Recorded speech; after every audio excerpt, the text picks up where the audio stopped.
Hi, everybody. So I just wanted to go over and review Puerto Rico and Cuban Americans in our textbook, Latino Politics by Lisa Garcia Bedoya, moving from the initial chapter on Mexican Americans and political incorporation, as we're thinking about these groups as you're moving towards your exam.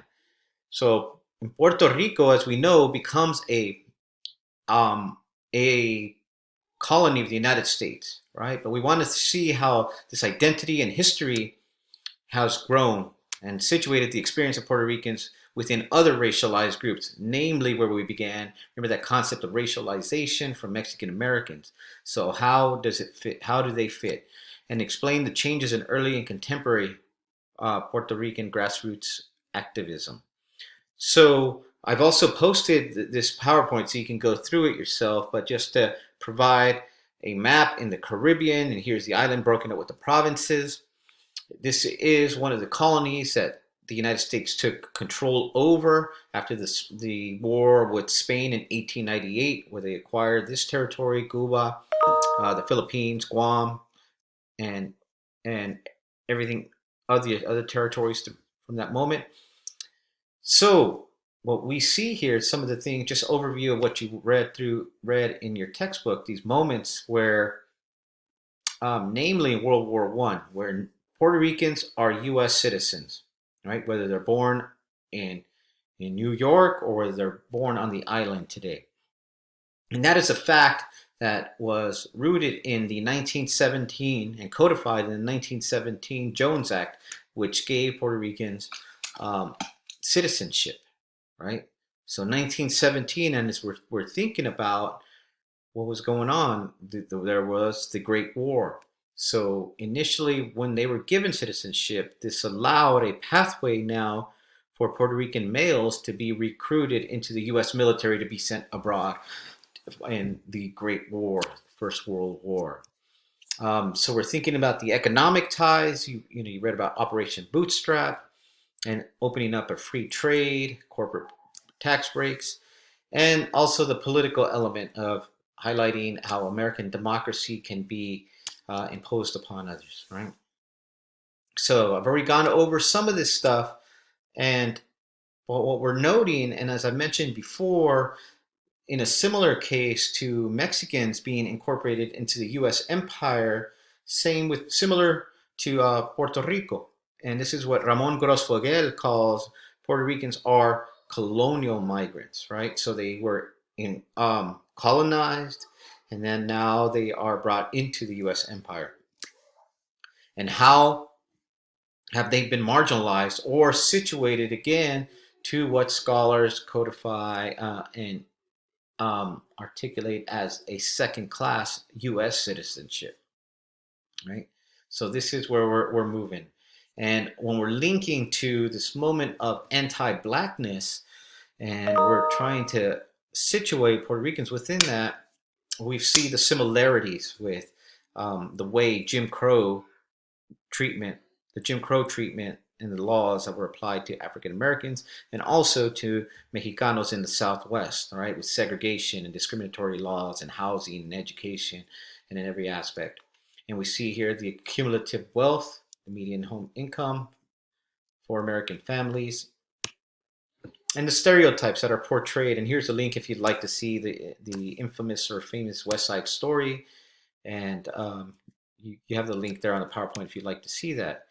So how have this negative experience really impacted uh, Puerto Ricans? And you've read through a lot of the text, and you've also read about Pedro Albizu Campos, who was a nationalist hero imprisoned in the United States for his fighting for independence for Puerto Rico, and the different groups, right, that begin to form and become politically activated and really move and situate Puerto Rican politics here on in the United States within the empire.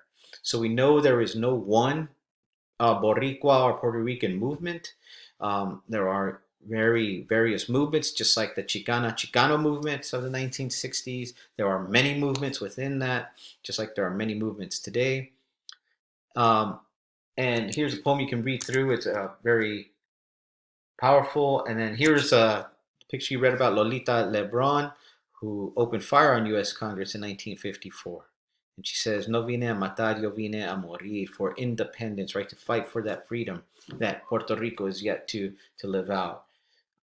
So, and Fan, you're listening to somebody we had hosted at DVC last year, last academic year.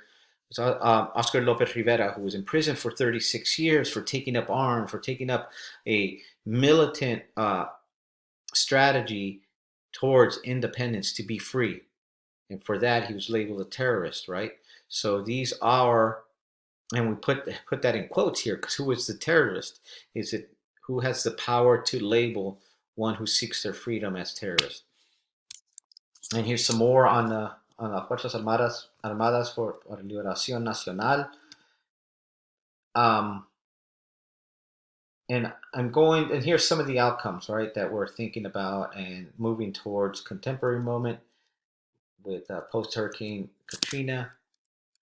I mean, Maria, I'm sorry. Speaking of, but I want to move now to Cuba. And Cuba, again, in this moment, and if we're looking at how there's a relation to American politics, it's been very essential. Cuba and Cubans and Cuban Americans, very central to United States politics, are going to be very huge right now in this moment as we're thinking of the electoral politics. Cuban Americans are part of that, what we call the Latino electorate or the Latino vote, which tends to vote very conservatively, supportive of the Republican Party traditionally, post 1959. So our eyes are on Florida right now, and to understand why that ideologically, why a Latino group was racialized as other and uh, called criminals and rapists and lumped in with all these other groups are still akin to vote for a party that seems to not be in their favor.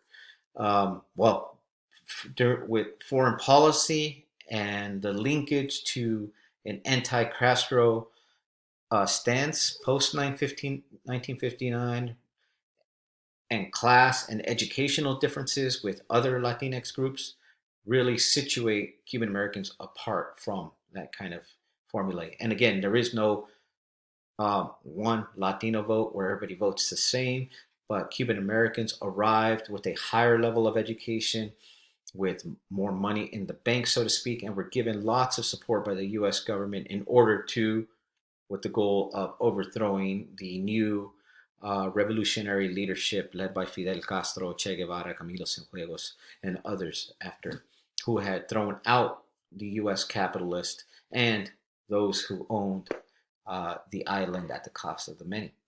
So, as we know that Cuba was again incorporated in that 1898 war and the acquisition of these territories with Spain, the Platt Amendment. So the Platt Amendment that you read about, right, and in Article 3 of the Platt Amendment, it states that the government of Cuba consents that the United States may exercise the right to intervene for the preservation of Cuban independence, the maintenance of a government adequate for the protection of life, property, and individual liberty, and for discharging the obligations with respect to Cuba imposed by the Treaty of Paris on the United States, now to be assumed and undertaken by the government of Cuba. Simply put, the United States will allow Cuba to write a constitution as long as it doesn't intercede with any U.S. interest, or and it allows the United States to step in at any time that it deems necessary, right? So this is to have Cuba on its knees, as it is depicted here, with Uncle Sam holding a chain to the Cuban people and giving them a to-do list.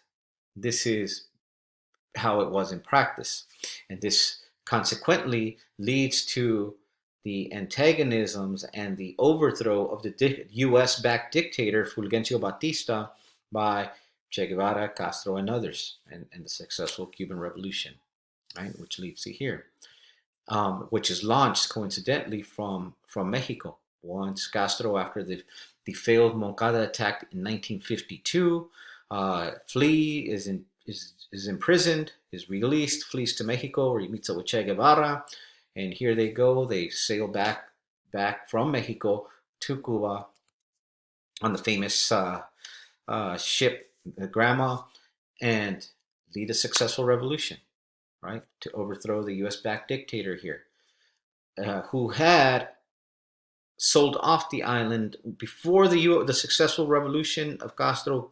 90% of the island was foreign owned, dire poverty. So the Cuban Revolution drastically improved the lot of Cubans, except for the capitalist class, right, which then fled to Florida, namely Miami, and are now going to be a prominent players in on next week's election. So when we're looking about, as I was mentioning, these disparities in class, education, and race among the various waves, there's no typical Cuban refugee, right? And some even question whether the terms refugees and exiles remain appropriate descriptors of the Cuban immigrant community. Because as I mentioned, many arrived here as very affluent. Those who fled the Cuba of the early 1960s. So just to give you a glimpse of the number of Cubans in the United States, here you have it in 2000, you see the U.S. born, and in 2017, you see the latest number moving in over 1 million. So very prominent and influential geographically located and in Miami, as I mentioned.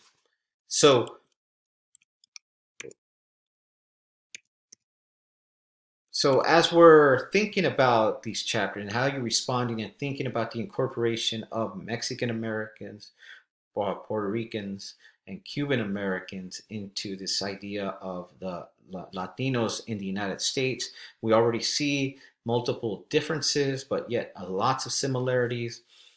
And as we're thinking about their political activities, um, we see again similarities but also discrepancies, right, with Cubans and Cuban Americans right now being tending more towards the conservative lot, but that is changing with the younger generations, right, where they are no longer beginning to identify with their parents or their grandparents as staunch anti-Castro Republicans. Now they tend to be more progressive or open-minded or liberal in their party identification. And that's going to play itself out next week as we see. So I hope this overview assists you in thinking about these groups as we're and the differences. And there's um, lots of rich detail and evidence in Lisa Garcia Bedoya's account. And I hope to see that incorporated in your writing and into your exam. So that'll be it for now, and we will look forward to your reading your work.